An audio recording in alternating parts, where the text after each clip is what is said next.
India की number 1 choice Bharat matrimony. अब एक और तस्वीर, और ये तेहरान एयरपोर्ट पर तबाही का वो मंजर जहां विनाशक हमलों में 16 विमान नष्ट कर दिए गए। एयरपोर्ट में चारों तरफ बिखरे विमानों के टुकड़े देखिए और किस स्तर पर इस वक्त तेहरान में हमलों को अंजाम दिया जा रहा है। इसीलिए कह रहे हैं पूरे तेहरान में विनाशकारी हमलों का ये तांडव है, जहां जले हुए विमानों के मलबे से पटा एयरपोर्ट का रनवे देखिए। और ये मेहराबाद इंटरनेशनल एयरपोर्ट पर हमला किया गया था। हकीकत यह कि जंग का 9वां दिन है। हकीकत यह कि ईरान में मची महातबाही की लगातार तस्वीरें सामने आ रही हैं, क्योंकि जंग के एक हफ्ते में ही 1300 से ज्यादा लोगों की मौत को लेकर खबर है। मृतकों में 30% बच्चे शामिल है। यूनिसेफ की तरफ से यह दावा किया गया 20 से ज्यादा स्कूल हो या 10 बड़े हॉस्पिटल सब तबाह हो चुके हैं। तेहरान की आजादी स्ट्रीट पर सीरियल विस्फोट से हड़कंप मच चुका है। पूरे ईरान में IRGC के सैकड़ों ठिकानों पर हमले हुए हैं। सरअंदाज और पाक दाशत और जंजान में भी बेसिज फोर्स पर एयर स्ट्राइक की गई है। मेहराबाद एयरपोर्ट पर हमलों में 16 विमान नष्ट हो चुके हैं। वही तस्वीरें भी हमने आपको दिखाई। लेकिन इस बीच लगातार हो रहे हमलों के साथ साथ बड़ी खबर यह भी है कि ईरान के जितने ज्यादा सैन्य ठिकाने हैं उनको लगातार टारगेट किया जा रहा है। अब बड़ी खबर उसी डिटेल के साथ आपके सामने, क्योंकि इन हमलों में ईरान के कई अंडरग्राउंड मिसाइल बेस को नष्ट करने का दावा किया गया। एयर डिफेंस सिस्टम और मिलिट्री स्टोरेज भी तबाह हो चुकी है।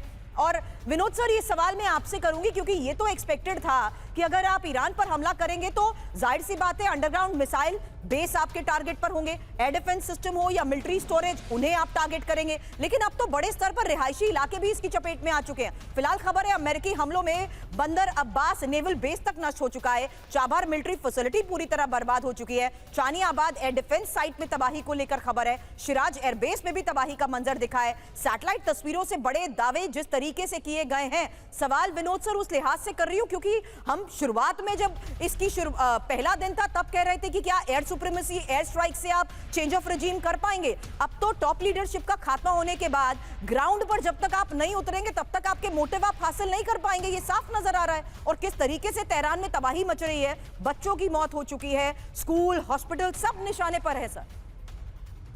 बिल्कुल सुरभि जी, आपका सवाल बिल्कुल दुरुस्त है। दो चीजें हैं। पहली बात, इस पैनल में एक नहीं दो हैं मिडिल ईस्ट में। और दूसरी बात, मैं कुछ चीजें मैंने आंखों देखी है, इसलिए मैं बता रहा हूं आपको।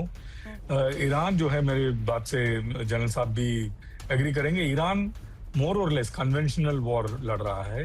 और अमेरिका, आप देखिए, अमेरिका एक तरह से गुरिल्ला वॉरफेयर की लड़ाई कर रहा है।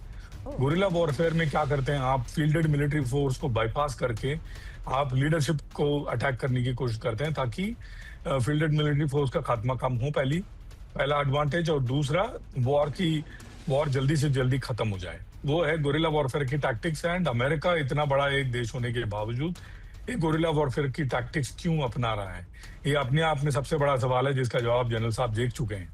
वो है बूट्स ऑन द ग्राउंड, इनको उतारने में परहेज है। जब तक बूट्स ऑन द ग्राउंड नहीं उतारेंगे, आप ये जल्दबाजी में मिलाए हुए जो बसीज जैसे मिलिशिया फोर्सेस हैं, इनका काम पता है क्या है बसीज का ड्यूरिंग नॉर्मल डेज? मैं बता दूं आपको, इनका है सड़कों पे गश्त देना, मुंह में सीटी लेकर के जागते रहो बोलना। सिर्फ इनका यही काम है। आप that is what I am saying, buses का सिर्फ इतना काम है। आप बसीज को आगे लग करके चल रहे हैं, दे आर कैनन फॉडर्स। आप जनरल साहब से पूछिए, बिल्कुल फ्लारिंग लैंग्वेज में आपको बताएंगे कि बसीज की कैपेबिलिटी क्या है। अब तो ये वॉर जो है, जब तक इनका फोकस, इनका डायरेक्शन मिलिट्री माइंड से नहीं और ट्रम्प के माइंड से चलेगा, इनका लगभग लक्ष्य पे पहुंचना इम्पॉसिबल है। सर, आज मैंने इस बारे में, इस पूरी प्लानिंग के बारे में बताने से पहले बसेज फोर्स को लेकर, उसके सिग्निफिकेंस को लेकर ये सवाल इसलिए किए क्योंकि अब वही डिटेल मैं आपके सामने रखने वाली हूं कि आखिर ईरान में अगर ग्राउंड ऑपरेशन की आज की ये सबसे बड़ी खबर है, तो ग्राउंड ऑपरेशन को लेकर तैयारी क्या है अमेरिका की। अब यही अगली रिपोर्ट, क्योंकि ईरान में स्पेशल फोर्स हमला कर सकती है, ये रिपोर्ट में दावा किया गया। समृद्ध यूरेनियम भंडार जब्त करने की तैयारी को लेकर दावा किया जा रहा है। ईरान में घुसकर यूरेनियम जब्त कर सकता है यूएस। और ट्रंप अधिकारियों के हवाले से एक्सियोस की यह सनसनीखेज रिपोर्ट, जिसमें ये दावे किए जा रहे हैं।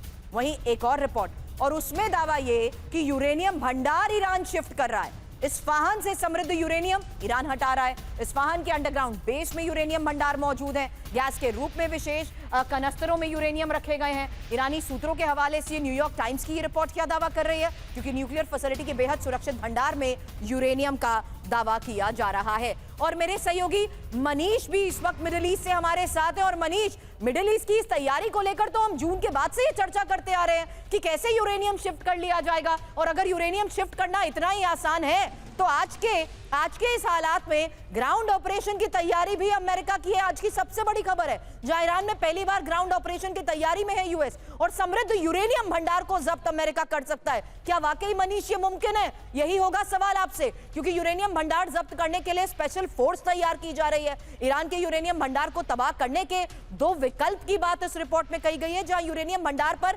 डायरेक्ट एयर अटैक, ईरान के पास 60% समृद्ध यूरेनियम होने के संकेत हैं। 11 परमाणु बॉम्ब बनाने लायक समृद्ध यूरेनियम मौजूद है, यही रिपोर्ट्स में दावे किए जाते हैं। Over to you Manish.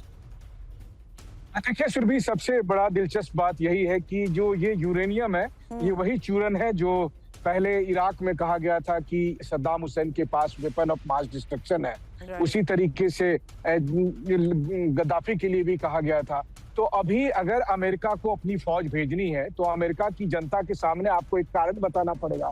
तो वो कारण यही बता रहे हैं कि स्पेशल फोर्सेस को वहां भेज रहे हैं ताकि वो उस यूरेनियम को, संवर्धित यूरेनियम को अपने कब्जे में ले सके। तो उन्हें पता है कि एक बार जब फोर्स वहां जाएगी तो फोर्स को कैजुअलिटी होगी। देखिए क्या है ना, इस पूरे वॉर को मैं जो समझ पा रहा हूँ, डिफेंस से अलग जो मैं समझ पा रहा हूँ, ये पुतिन स्टाइल ऑफ वॉर है, जिसमें कि आप पहले किसी शहर में खूब बॉम्बिंग करते हैं और फिर पीछे से ग्राउंड फोर्स भेजते हैं। यही पुतिन ने चेचनिया में किया, यही पुतिन ने यूक्रेन युद्ध में मारियोपोल, बाखमुत और हर उस शहर पर किया जहां उनको कब्जा करना होता है। यही बात इजरायली डिफेंस फोर्स ने गाजा में किया था। आप याद करिए, उन्होंने पहले काफी बॉम्बिंग की थी और उसके बाद फिर उन्होंने ग्राउंड फोर्स शुरू किया था। तो ग्राउंड फोर्स देर सवेर ये भेजेंगे। ट्रंप ने भी लगभग आज इसके संकेत दे दिए हैं। अब उससे पहले काफी बॉम्बिंग करेंगे ताकि ग्राउंड फोर्स को सपोर्ट मिल सके, लेकिन जब ग्राउंड फोर्स वहां जाएगी तो यही असली कहानी शुरू होती है। देखिए छोटा सा गाजा, वहां पर तो इतना मुश्किल हो रहा था कब्जा करना। ईरान एक बड़ा मुल्क है और जो भले ही आज बासिक फोर्स के पास कुछ नहीं है, लेकिन जब ग्राउंड पर फोर्स रहेगी तो उनके 10 की जगह पर इनके 10,000 लोग जब भी मौका मिलेंगे तो ग्राउंड फोर्स पर अटैक करेंगे, तो वहां कैजुअलिटी बढ़ती है। और आप इतिहास देख लीजिए, अफगानिस्तान में, इराक में 20 साल बाद आखिरकार उस ग्राउंड फोर्स को पीछे भागना पड़ा, वहां से हथियार छोड़कर भागना पड़ा। मनीष, जिस स्ट्रैटेजी का और आपने ये जिक्र किया है ना, वही उसी स्तर पर ऑपरेशन लेबनान में भी जारी है कि लगातार वहां पर बमबारी हो रही है। इंडिया की नंबर 1 चॉइस भारत मैट्रिमनी।